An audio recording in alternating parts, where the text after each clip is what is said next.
430년 동안 이집트에서 처음에는 손님으로 왔지만 그 다음에 정착민이 되었고 후에는 많은 사람들이 노예로 살 수밖에 없었던 이스라엘 백성들, 그들은 아브라함의 후예였고 야곱의 후예였습니다. 처음에는 한 70여 명이 와서 이집트 땅, 지금의 카이로 지역이죠. 그곳에서 정착해 살다가 인구가 점차 늘어났습니다. 추측건대 200~300만 명 정도의 인구로 늘어난 것 같아요. 그 민족이 작은 집단이었지만 이젠 하나님께서 그 작은 집단, 한 가족을 거대한 민족으로 키우셨습니다. 그리고 걸출한 인물 누구죠? 잘 모르세요? 박정희 대통령일까요? 이승만 대통령일까요? 모세를 통해서 그 민족을 인도해 내셨어요. 핫셉슈트라는 공주의 양자로 선 궁중에서 40년을 생활했었고 그 후에 또 도망을 쳐야 하는 일이 생겨서 광야에서 40년간 양을 치던 목자가 됐던 모세가 나이 80이 되어서 이스라엘 백성들을 인도해내는 민족의 지도자가 됐던 겁니다. 그들이 광야로 막상 나오기는 했는데 그때부터가 또 새로운 고난의 시작이었습니다. 뭘까요? 먹을 양식이 없었다는 겁니다. 여러분 여기 우리 라스베가스 가다가 보면 15번 노스 좀 타고 조금만 나가보면은 황야잖아요. 그렇죠? 하이데저트에는 그야말로 제법 괜찮은 나무 한 그릇 자라지 못합니다. 종일 내리쬐는 햇볕으로 인해서 낮과 밤의 기온차, 일교차라고 말하는 기온차는 엄청 높고요. 그 땅에 농사를 지어봐야 비가 내리지 않아서 농사를 지을 수도 없고요. 더군다나 이스라엘 백성들은 광야 생활이 목적이 아니라 하나님이 주시겠다고 하는 가나안 땅에 들어가는 게 그들의 목표였기 때문에 광야 한 곳에 머물 수가 없었습니다. 하나님께서 그 백성들을 43년 동안 그 광야에서 헤매게 만드셨어요. 쉽게 갈 수 있었지만 하나님을 믿지 않았던, 불순종했던 이스라엘 백성들은 결국 43년 동안 죽을 힘을 다해서 광야 생활을 해야 했었습니다. 물론 먹을 거 없었어요. 마실 물도 적당하지 않았고요. 어떻게 그 백성들이 먹었어요? 그 백성들이 뭘 먹고 살았을까요? 이스라엘 백성들이 가져왔던 양식이 있긴 했어요. 이집트에서 탈출할 때 가지고 있던 양식들, 말린 고기, 또 빻아놓은 가루, 곡식, 그 다음에 산채로 끌고 오는 소도 있었을 거고 양들도 있었을 거예요. 그런데 2달 반쯤 되니까 가지고 있던 양식들이 다 동이 났어요. 그 다음에 그 백성들이 했던 일이 뭘까요? 하나님을 향해 원망하는 일, 모세를 향해 원망하는 일. 야, 우리가 카이로에 살았으면, 이집트에 살았으면 지금쯤 맨날 고기 먹고 이빨 쑤셨을 텐데 이게 지금 뭐냐라고 항의를 했어요. 삿대질하고요. 멱살을 잡았을까요? 아마 잡은 사람도 있을 거예요. 남자는 안 잡는데 여자들은 멱살 잘 잡더라고요. 그런데 이제 굶주림에 직면한 이스라엘 백성들에게 하나님은 어떻게 그들을 먹이셨죠? 그 내용이 출애굽기 16장, 오늘 정테레사 권사님이 읽어주신 출애굽기 16장부터 나와요. 하나님께서 내가 너희를 책임지마 하셨는데 어느 날 아침에 이스라엘 백성들이 아침에 보니까 아침에 이슬 같은 게 내렸대요. 13절에는 저녁에 진 중에 메추라기가 와서 그냥 그 안에서 수북히 떨어져 죽은 거예요. 그래서 메추라기 고기를 먹었죠. 메추라기가 뭔지 아시나요? 정 권사님 아세요? 정태상 권사님 알아요? 퀘일 아시죠? 퀘일알, 메추라기 알 요밖에 조그만 거 있죠? 참새만한 아주 작은 메추라기가 집단으로 이스라엘 진중에 떨어져 이스라엘 백성들이 그걸로 고기를 먹은 거죠. 단백질을 넉넉하게 보충했어요. 그런데 탄수화물도 필요하겠죠. 아침에 일어나 보니까 이슬 같은 게 땅에 수북히 떨어져 있는데 해가 떠오르면서 바람이 불면서 해가 뜨고 바람이 불면서 그 이슬 같은 게 서서히 선명하게 비치는데 그걸 잘 보니까 그것이 마치 씨앗 같다 그랬어요. 작고 그 다음에 둥글다 그랬어요. 오늘 말씀에는 아주 작고 둥근 게 있는데 색깔은 어떤 색깔인가 하면 하얀 색깔이었어요. 그걸 아침에 사람들이 보고 이게 뭐지? What is it? 했던 거예요. 모세가 나와서 딱 보고 이스라엘 백성들이 의아하게 생각하고 있었는데 그들을 향해서 하셨던 말씀이 15절의 말씀이요.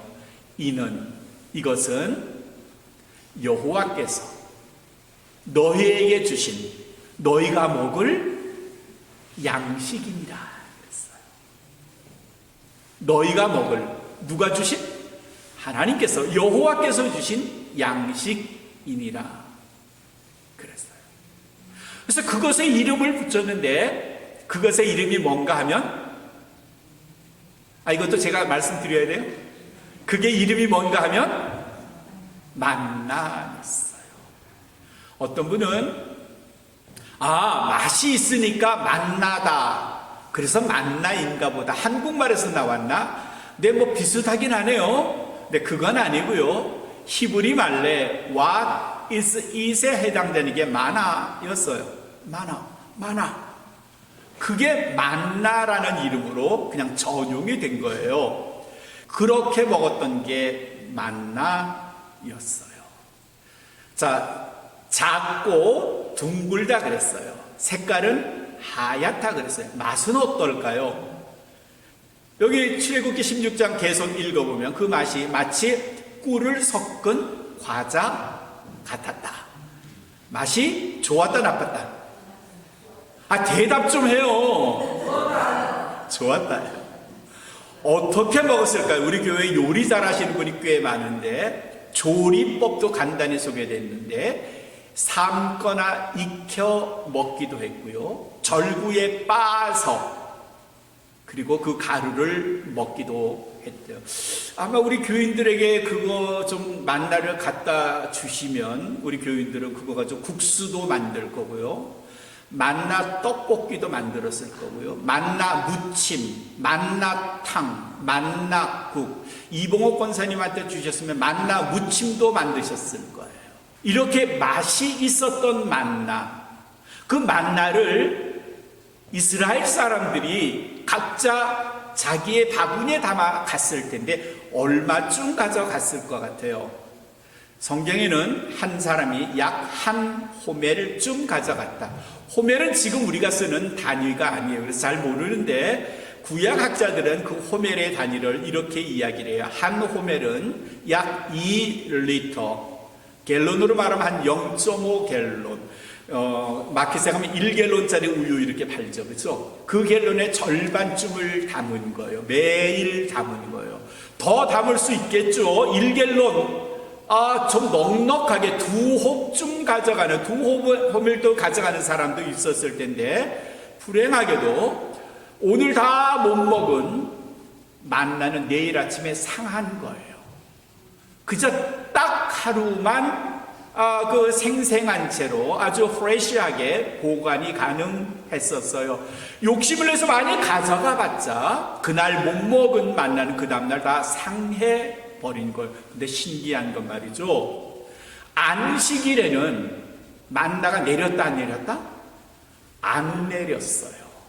안식일에는 이스라엘 백성들이 일을 하지 않고 오로지 하나님만 생각하도록 그날은 아무 일도 하지 않도록 하나님께서 만나를 내려주지 않으셨어요. 그럼 굶었을까요? 아니에요. 전날, 안식일 전날 하나님은 각 사람이 평소보다 2배 많은 만나를 가져가게 하셨어요. 근데 문제가 있잖아요. 그 다음날 되면 상할 거 아니에요. 근데 신기하게도 안식일 전날 가져간 만나는 안식일에 안 상한 거예요. 그 만나를 몇 년이나 먹었을까요? 제가 말했잖아요. 몇 번 말씀드렸는데 43년을 먹었어요. 그리고 메추라기도 먹었고요. 그리고 하나님께서 그때마다 주시는 물도 마셨고요. 그렇게 43년 광야 생활을 했어요. 하나님께서 마침내 이스라엘 백성들에게 길을 열어주셔서 이스라엘 백성들이 지금 이스라엘 남쪽에 거기 시나이 반도 지역에서 있던 이스라엘 백성을 북쪽으로 올라가게 했어요. 그때 그곳에 왕의 대로라는 그래도 제법 넓은 길이 있었는데 그 길로 쭉 이스라엘 백성들이 북진해서 올라갔어요. 지금의 요르단 지역입니다. 요르단 지역의 사해의 동쪽으로 쭉 올라왔고, 그리고 나서 그 백성들이 여리고성을 앞에 보는 곳에서 요단강을 건넜어요. 그 내용이 여호수아서 4장에 기록이 돼 있어요. 이스라엘 백성들이 요단강을 건널 때는 여호수아가 이제 지도자가 바뀌었어요. 모세가 죽고 새로운 지도자 여호수아가 제사장들에게 하나님의 법궤를 앞장서 세우고, 그리고 위에 헬몬산에서 눈이 녹아서 요단강이 아주 많이 빠르게 내리는 그 요단강을 건너게 했어요. 하나님의 법궤를 맨 제사장이 요단강에 발을 담그자 그렇게 빠르던 강한 유속의 요단강이 갑자기 착 멈춘 거예요. 마치 홍해가 갈라지듯이 요단강이 멈추더니 그 마른 강 바닥을 이스라엘 백성들이 딛고 요단강을 건너서, 그 건넌 곳의 이름이 뭔가 하면, 그 지역의 이름이 뭔가 하면 가나안 땅이에요. 거기가 가나안 땅이에요. 물론 여리고 앞 평지지만 그곳이 바로 가나안 땅이었어요. 가나안 땅에 도착한 이스라엘 백성들의 이야기가 여호수아서 5장에 기록이 돼 있어요. 제일 먼저 그들은 막 건넌 다음에 맞이한 날이 6월절이었어요. 6월절은 이스라엘 백성들이 이집트를 탈출한 날을 기념하는 날이에요. 마치 대한민국이 일본의 압제로부터 해방된 날, 그날을 무슨 날이라 그래요? 광복절, 8.15 광복절처럼 이스라엘 백성들이 이집트를 탈출한 날을 6월절을 패스오버라고 하는데 그날이었어요. 그래서 그들이 여리고성 앞에 평지에서 하나님께 감사하는 6월절 음식을 먹었어요. 제사를 드린 거예요. 그때 먹은 음식들이 오늘 여호수아서 5장에 기록이 되어 있는데 11절과 12절에는 이렇게 기록이 되어 있어요. 6월절 다음 날 6월절에 먹은 음식은 누룩이 들어가지 않은 무교병 딱딱한 빵이에요. 누룩이 없는 빵. 지금 빵들은 얼마나 맛있어요. 근데 이스라엘 백성들은 딱딱한 빵을 먹으면서 그들이 430년 이스라엘 백성들이 이집트에서 당한 그 고난을 생각하는 거예요. 그리고 그들이 또 볶은 곡식도 먹었다, 이렇게 성경은 기록이 되어 있어요. 근데 그 누룩 없는 빵, 무교병과 볶은 곡식들은 이스라엘 백성들이 가져온 음식일까요? 아니에요. 성경은 그렇게 말하지 않고 그 땅에서 얻은 소출이라고 그랬어요. 그 땅이 어디예요? 가나안 땅에서 얻은 거예요. 그리고 그때부터 이스라엘 백성들은 그 땅에서 얻은 곡식으로 살았다. 오늘 그렇게 기록이 12절에 돼 있어요. 더불어 또 한 가지 사건이 기록이 되어 있는데, 그 땅의 곡식을 먹은 그 다음 날부터 어떤 일이 벌어졌는가 하면 43년 동안 내렸던 만나가 더 이상 없는 거예요. 6월절 다음 날 이스라엘 백성들이 장막 밖을 나와 보니까 바구니를 가지고 나온 거죠. 만나를 거두려고요. 없는 거예요. 만나가 없는 거예요. 내일이 안식일인가? 아닌데. 내일 안식일 아닌데. 하나님이 깜빡 잠들어서 조금 있다가 내리시려는가 보지? 조금 자다가 다시 나와보자. 1시간 자다 다 왔는데 없어요. 하나님이 잊어버리신 게 아니라 더 이상 만나를 안 내리신 거예요. 오늘 말씀 마지막 절에는 그날 이후에 이스라엘 백성들은 만나를 맛보지 못했다, 이렇게 기록이 되어 있어요. 만나가 없었다는 거예요. 만나가 끊긴 거예요. 자, 이제 우리 이때에 지금 여리고 성 앞에 평지에서 가나안 땅에 정착한 이스라엘 백성들이 자기의 그러니까 그 자기들의 텐트를 벗어나서 이제 이런 바구니를 들고 만나를 주스렸는데 만나가 없었던 그 상황을 한번 좀 생각해 봐요. 먹어야 되잖아요. 근데 만나가 없는 거야. 어땠을까요, 마음이? 이스라엘 백성들의 마음이. 이게 웬일? 무슨 일이시고? 하나님이 잊어버리신 건가? 하나님이 우리를 버리신 건가? 이제 만나가 안 내려오면 우린 어떻게 살지? 아마 이런 걱정들이 얼마나 들었겠어요. 자기의 장막 밖을 나왔는데 아무것도 없는 거예요. 자기만 그래서 옆에 사람, 앞제 사람, 뒷집 사람 전부 다 나와가지고 수그렁수그렁거리겠죠. 아니, 만나가 왜 없지? 너 혹시 뭐 만나 가져간 거 없어? 네가 우리 집 거 가져간 거 아니야? 근데 그날 아침엔 아무도 만나를 맛본 사람이 없어요. 아무도 가져가지 못합니다. 모두가 빈손으로 들어갈 수밖에 없어요. 우리는 종종 이런 일을 겪어요. 매일처럼 내렸던 하나님의 은혜를 어느 날 받지 못하면 당황해요. 잘 되다가 어느 날 안 되는 일이 있어요. 누군가가 실직할 수도 있고요. 평소에 그저 늘상 일상이라고 여겼던 일들이 갑자기 중단되어 버린 거예요. 근데 그럴 때마다 우리 입에서 뭐가 나와요? 불평, 원망, 짜증, 화, 분노. 이스라엘 백성들도 비슷했을걸요. 근데 이스라엘 백성들에게 하나님이 물으실 거예요. 야, 니네 맨날 받는 걸 당연하다고 여겼지? 니네 그거에 대해서 한 번이라도 나한테 땡큐가 이래 봤어? 그래 봤어? 자녀들이 부모가 해주시는 음식, 그 다음에 주는 용돈 그냥 늘 당연하다고 여기면요, 내가 얼마나 힘들게 벌어서 얼마나 힘들게 요리해서 주는지 알까? 이런 내용이 들지 않아요? 하나님도 우리에게 그러시지 않겠어요? 근데 막상 그게 딱 문제가 생기고 보면 그때 짜증내고 화내고 불평하고요, 노를 막 바래요. 야, 사실 내가 너한테 인심 써서 준 거야. 내가 널 그저 사랑해서 준 거야. 은혜인 거야. 이스라엘 백성들이 지금 이 순간에 하나님의 만나가 끊겼을 이 순간에 느껴야 하는 건요, 그런 불평이고 불만이고 화하고 짜증이 아니라 받은 것에 대한 감사였어요. 그걸 잊어버렸다면 정말 큰일이에요.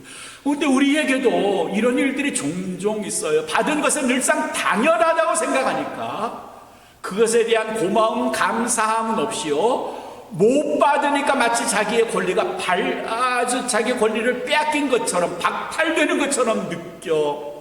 그래서 불평해요. 날 무시하는 거야? 내가 그만 못해? 뭐 이러는 거죠. 우리가 날마다 맞는 따뜻한 태양, 바람, 공기, 우리가 살 수 있는 편안한 집, 안전한 우리의 주거처, 먹을 수 있는 양식, 마켓에 가면은 내가 먹고 싶은 거 고를 수 있는 자유, 어디든 갈 수 있는 이 넉넉한 우리의 자유함, 이것들이 우리가 일상 누리는 거지만 여기에 대한 고마움은 별로 못 느끼고 살아요. 많이 느끼세요? 많이 느끼세요? 저를 많이 보아온 분들, 아마 제 아내도 그렇고, 저는 삶에서 거의 불평을 하지 않아요. 단 1도 불평하지 않아요. 제가 누리는 게 저 자신보다 너무 크기 때문이죠. 그러니까 불평할 수가 없어요. 이스라엘 백성들이 지금 만나가 끊어졌던 이 순간에 가져야 하는 마음은 지난 43년 돌봐주신 하나님의 은혜, 그 광야 길에서 우리 가족, 우리 민족을 지켜주신 하나님의 사랑, 그걸 받은 은혜라 그러죠. 날마다 살면서 받은 은혜, 내가 지금 받고 있는 은혜에 대해서 감사하세요. 그것까지 구차하게 그냥 감사해. 특별한 일이 있으면 그때나 감사하지. 아니고요. 그거 아니고요. 그냥 주시는 은혜가 감사한 거예요. 주일 아침에 이 시간 11시 45분에 예배 시간 내려가 나오시는 거, 그저 교회가 있으니까 나가는 거고, 내가 나가니까 교회는 좋지 성도들 많고 한 예배하고 함께 하고 그럼 좋지 목사님 좋을 거야, 권사님들 좋을 거야. 제가 좋아요, 여러분이 좋아요? 저도 좋지만 여러분도 좋아하셔야 돼요. 감사하셔야 돼요. 이 땅에 주일날 예배 못 드리는 사람들이 얼마나 많은지 아세요? 가고 싶은데 갈 수 없는 분들이 얼마나 많은지 아세요? 적어도 이 로스앤젤레스에서도 가고 싶은데 예배당에 못 가는 분들이 얼마나 많은지 아세요? 어쩔 수 없이 일해야 하는 분들도 있고요. 건강에 문제도 있고요. 돌봐야 하는 자녀들 때문이고요. 제가 언제가 말씀드렸죠? 목사님 주일날 저도 교회 가고 싶은데 주일날마다 교도소에 있는 내 아들 면회 가야 돼요. 이런 분도 있었어요. 받은 은혜를 기억하세요. 내가 지금 받고 있는 은혜를 기억하세요. 이스라엘 백성들에게 만나가 끊어졌을 때 그들이 생각해야 하는 또 다른 감사가 있어요. 또 다른 은혜가 있어요. 그건 뭔가면요, 받을 은혜예요. 받은 은혜도 감사하지만 이제는 받을 은혜를 바라보고 사는 거죠. 오늘 이 시간에는, 내일 그 시간에는, 내일 모레 그 시간에는요, 받은 은혜도 감사하지만 받을 은혜를 바라보시면서 감사하셔야 돼요. 그 받을 은혜가 뭘까요? 이스라엘 백성들에게 지금 당면한 받을 은혜는 이런 거예요. 우선은요, 하나님의 약속이 이루어진 거잖아요.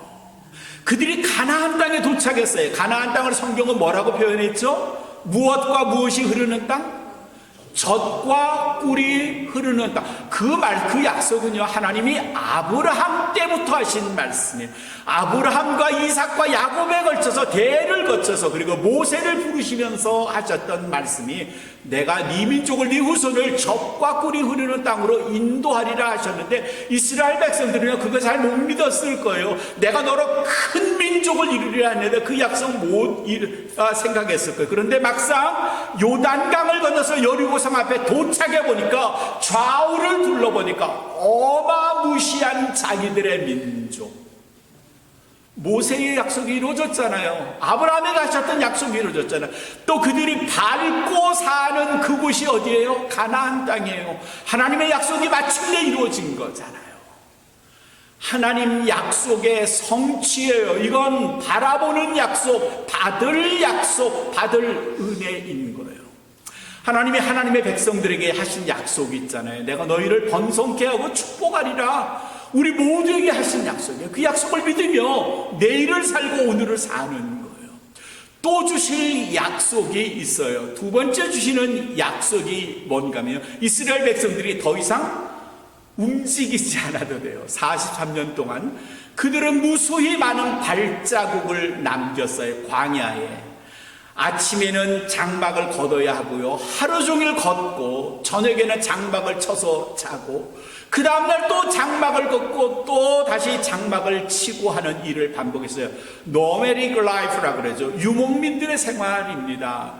유리하는 백성이었어요. 거처하는 고정된 장소가 없었기에 매일 이동해야 했어요. 물론 어떤 때에는 며칠 오랫동안 머무는 경우도 있었지만 그들은 늘 움직이는, 방황하는, 유랑하는 노매딕 라이프의 사람들이었어요. 그런데 이제는 가나안 땅에 왔어요. 그 땅은요, 정착하는 땅에 settled life, 정착된 생활, 고정된 생활을 하는 거예요. 정착 생활을 하면 이전과는 아주 달라요. 열심히 일을 해서요, 땀을 흘리면요, 곡식을 얻을 수 있고요, 그 곡식을 거두어서 창고에 쌓아서 추운 겨울을 날 수도 있고요, 양을, 소를 잘 키워서 재산을 늘릴 수도 있어요. 자녀들을 번성해서 큰 가족을 이루어 부를 이룰 수 있고요. 정착 생활은요, 안정된 생활을 말해요. 이스라엘 백성들의 43년이 그렇게 불안했는데 이제는 정착 생활한 거예요. 그게 받을 은혜인 거예요. 또 다른 은혜도 있어요. 이제까지 이스라엘 백성들이 43년 동안 먹었던 아침, 점심, 저녁의 메뉴가 뭐였어요? 잘 몰라요? 만나였어요. 물론 그 시대엔 점심은 없었어요. 아침과 저녁. 산업혁명 일어나기 전까지는요, 인류는 두 끼를 먹었어요. 그거 아세요? 다 두 끼 먹었어요. 그리고 낮에 간단하게 먹었는데 그걸 한문에서는 마음에 점을 찍는다. 그러니까 속에 점을 찍는다. 그래서 점심. 점을 심장에 찍는다. 그게 점심이라 그래요. 그 점심을 먹었어요. 그러니까 그전에는 두 끼만 먹었는데 이스라엘 백성들이 두 끼를 아침에도 만나 저녁에도 만나, 물론 아침에는 끓여서 먹고 저녁엔 탕을 해서 먹을 수도 있겠지만 그렇게 먹었던 이스라엘 백성들이 마침내 그 땅 가나안의 소출을 먹었다라 그랬다면 그때는요, 여러 곡식들 또 여러 다양한 식물들을 그들이 재배해서 농사지어서 먹었을 거예요. 메뉴가 달라졌어요. 더 풍요롭고 맛있는 음식을 먹을 수 있었어요.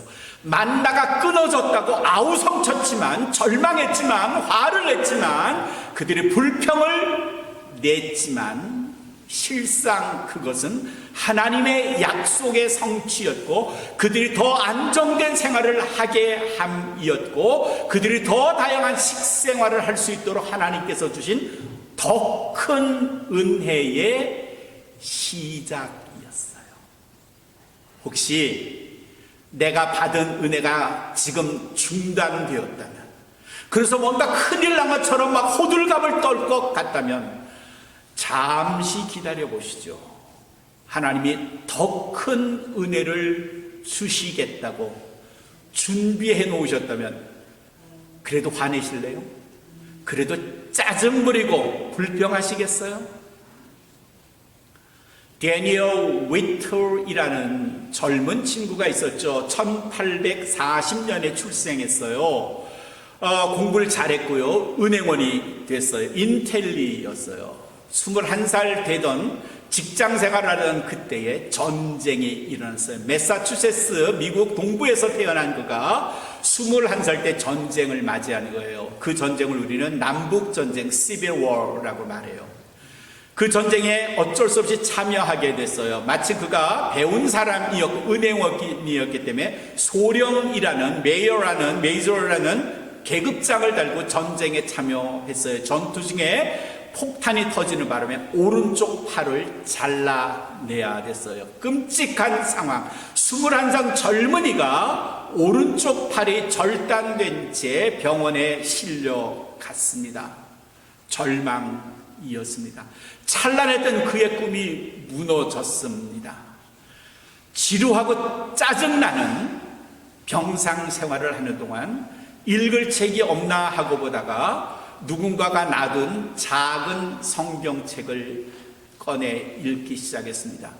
읽을 책이 없어서 읽는 거였지 그 말씀의 내용엔 그다지 눈에 들어오질 않았습니다. 그래도 묵묵히 성경을 매일 매 시간처럼 읽었습니다. 어느 날 간호원이 막 뛰어오더니 데니얼 위터에게 말했습니다. 저기 한 소년 병사가 죽어가고 있어요. 지금 그를 위해서 기도해 줄 사람이 필요한데 여기 지금 목사님도 안 계세요. 당신이 매일 성경 읽는 걸 내가 봤는데 가서 그 소년, 죽어가는 소년을 위해서 기도해 주시겠어요? 위트리 대답했습니다. No, I'm not a Christian. I just read the Bible. 그냥 난 성경책을 읽을 뿐이지 난 크리스찬이 아니에요. 거절했어요. 여자 간호원이 사색이 되어서 다른 자를 막 찾고 가려는데 갑자기 데니얼의 마음이 쿵당거리기 시작했어요. 그러더니 너스를 불렀습니다. 내가 가서 한번 해볼게요. 기도해볼게요. 옆 병실을 갔죠. 너무 나이 어린 한 소년이 온몸에 붕대를 감은 채 헉헉거리고 있어요. 곧 숨이 넘어갈 것이 분명했어요. 그 소년의 손을 잡고 기도를 하려니 막상 기도가 나오지 않았는데 읽었던 성경 구절이 생각나더랍니다. 그리고 자기도 모르게 기도가 나왔는데 소년을 위한 기도라기보다는 자기가 이제까지 그리스도를 알지 못하고 살았던 것에 대한 참회의 기도가 시작된 겁니다. 쏟아져 나오는 기도, 그리고 그 소년의 영혼을 위해서 기도하고 기도가 멈췄을 때 그 소년의 심장은 이미 멎어 있었고 몸은 식어가고 있었습니다. 이 데니얼 위터이라는 젊은 청년이 그 일을 겪고 난 후에 자기의 일기장에 시를 썼습니다. 그 시가 지금의 찬송가 310장 하나님의 은혜로 이 쓸데없는 자, 바로 그 가사예요. 전쟁 중에 오른쪽 팔을 잃어버림으로 인해서 만나가 끊어진 것 같은 아픔을 겪었고 절망감에 내 인생은 이제 꽝이야 라고 했지만 하나님은 주실 은혜, 그가 받을 은혜, 새로운 은혜를 데니얼 위터에게 주셨어요. 더 다른 길, 복음을 위한 길로 갔어요.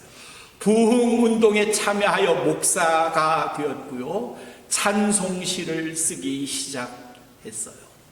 그의 남은 삶을 오로지 하나님의 영광을 위하여 자기의 삶을 바쳤던 사람, 데니얼 위터였습니다. 사랑하는 성도 여러분, 살다가 어느 날 하나님이 우리에게 만나를 끊으실 수도 있어요. 받은 것에 감사하기도 해야 되지만 그 순간 당황하지 마시고요. 불평노를 표하지 마시고요. 하나님이 새로운 은혜를 나에게 주시겠네? 마음을 바꾸시고 그래서 주실 은혜를 기다리시면서 더 하나님을 찬양하시고 더 하나님을 기쁘시게 함으로 하나님께서 여러분을 어여삐 보시는 그런 우리 모든 하나님의 자녀 성도들이 되시기를 주님의 이름으로 축원합니다.